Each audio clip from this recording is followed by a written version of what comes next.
Sedulur Kendal, sedulur Widya, masih bersama di Ini Dia, info terkini Widya.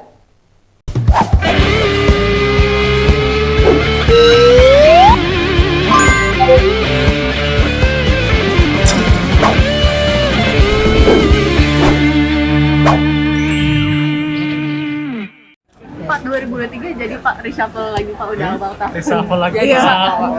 Cuman kan Tunggu aja. Nikah ya Pak mau masuk. Ditunggu aja. Tahun baru, kabar baru. Sepertinya Presiden Jokowi akan segera mengganti kabinetnya. Kepada wartawan yang menemuinya, beliau menyampaikan ditunggu saja. Ini menandakan akan ada menteri yang diganti. Yang ditunggu masyarakat tentu menteri dari partai apa yang diganti. Jika menilik desakan penggantian kabinet yang akan terhempas yakni 2 menteri dari Nasdem. PDI Perjuangan mengusulkan Presiden mengganti Menteri LHK dan Menteri Pertanian. Yang agak unik, menteri dari Nasdem ada 3 yaitu Menkominfo, Bapak Joni G. Plate, Menteri Lingkungan Hidup dan Kehutanan, Ibu Siti Nurbaya, serta Menteri Pertanian Pak Syahrul Yassin Limpo. Usulan 2 menteri diganti disampaikan salah satu Ketua DPP PDI Perjuangan, Jarod Saiful Hidayat. Apakah desakan pergantian menteri ini disebabkan karena Nasdem mengajukan Anies Baswedan sebagai bakal calon presiden? Ini bukan menandakan Presiden menolak pencalonan Anies, melainkan komitmen-komitmen yang sudah dibangun Presiden dilanggar. Kita semua tahu apa yang dipersiapkan, dibenahi maupun diperjuangkan di DKI oleh Pak Jokowi, malah dirusak sewaktu Pak Anies menjadi gubernur. Otomatis kekhawatiran apa yang sudah dibangun, berbagai kebijakan yang diambil bisa dibatalkan atau didiamkan. Padahal progres 8 tahun yang sudah dibangun Pak Jokowi sudah luar biasa.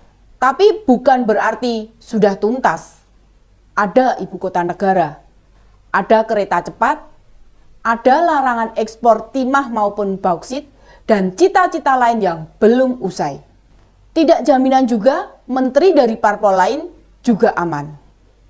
Karena kadang menteri yang diganti di luar ekspektasi. Sebagai presiden, beliaulah yang paling tahu kinerja anak buahnya.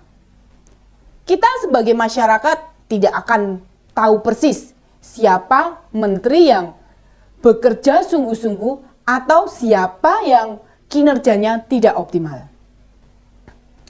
Seperti ketika Pak Anies dicopot Mendikbud atau Bu Susi Pujiastuti tidak dipilih lagi sebagai Menteri Kelautan.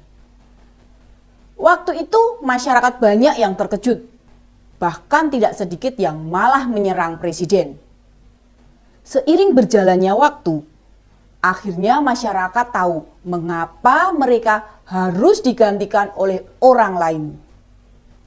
Yang harus difahami, Presiden memiliki kekuasaan prerogatif, sehingga bagi parpol yang mencoba main-main tidak mengamankan visi misi Presiden, siap-siap saja konsekuensinya. Tahun ini akan semakin kelihatan siapa partai politik yang masih konsisten dengan kesepakatan yang dibangun pada 2019 akan aman di kabinet. Sementara partai politik sudah pada posisi mengambil peran signifikan untuk pemilu 2019. Sudah mulai nampak kepentingan-kepentingan partai, terutama terkait Pilpres 2024. Ada koalisi perubahan yang berisi Nasdem, Demokrat, dan PKS. Ada koalisi Indonesia Bersatu yang berisi Golkar, P3, dan PAN. Dan ada koalisi Gerindra dan PKB. Masih banyak partai lupa bahwa bekerja dengan Pak Jokowi berbeda dengan presiden sebelumnya. Mereka menjadi menteri harus fokus, sementara tinggalkan urusan partai. Kalau ada menteri yang membawa kepentingan partai dalam tugasnya, pasti kena sentil. Sebab menteri itu tunduk pada presiden. Bisa jadi ketua partai akan dipatuhi kadernya bila bicara di forum partai.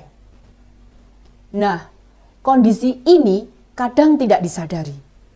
Bicara dalam kapasitas menteri, namun lupa sehingga pengennya semua didengarkan. Seperti ketika bicara di internal partai. Setidaknya ada Pak Zulkifli Hasan sebagai Ketua Umum PAN yang kini menjabat Menteri Perdagangan. Pak Erlangga Hartarto, Ketua Golkar, yang juga Menteri Koordinator Bidang Perekonomian. Serta Pak Prabowo Subianto yang menjabat Menteri Pertahanan. Dari ketiga ketua parpol itu, yang punya niat menjadi bakal capres ya Pak Prabowo serta Pak Erlangga. Kalau Pak Zulkifli Hasan nampaknya tahu diri. Posisi PAN kecil kemungkinannya berani menyodorkan kadernya sebagai bakal calon presiden. Bisa jadi tahun ini fokus ketiga menteri yang kebetulan ketua partai bisa terpecah. Termasuk menteri dari Nasdem. Kalau Pak Erlangga dan Pak Prabowo sibuk dengan upayanya menduduki bakal calon presiden, sementara menteri dari Nasdem sibuk jualan dagangan mereka. Ya Pak Anies itu. Presiden bisa jadi saat ini benar-benar mengamati para pembantunya. Jangan sampai pikiran maupun aktivitas kementeriannya hanya berkedok, hanya kamuflase. Jangan dikira presiden tidak mengawasi. Karena ini periode terakhir Pak Jokowi. Menteri dari parpol bisa jadi merasa tak perlu terlalu mendengar. Bisa saja mereka seperti menjalankan program kementerian. Kenyataan di lapangan diisi kegiatan partai politik di mana Pak Menteri berasal. Ada beberapa pihak menilai jabatan menteri itu rentan dimanfaatkan terutama mesin politik yang berkaitan dengan anggaran. Makin mendekati tahun 2024, maka tingkat pengawasan presiden bakal makin ketat. Menteri itu banyak yang lebih loyal ke partai dibandingkan ke presiden. Mengapa? Karena ya mereka memiliki kepentingan memenangkan pemilu. Sedangkan presiden tidak memiliki kepentingan langsung. Presiden Jokowi punya alasan kuat untuk mereshuffle menteri dari Nasdem. Kembalikan saja mereka ke partai sebagai konsekuensi politik yang realistis.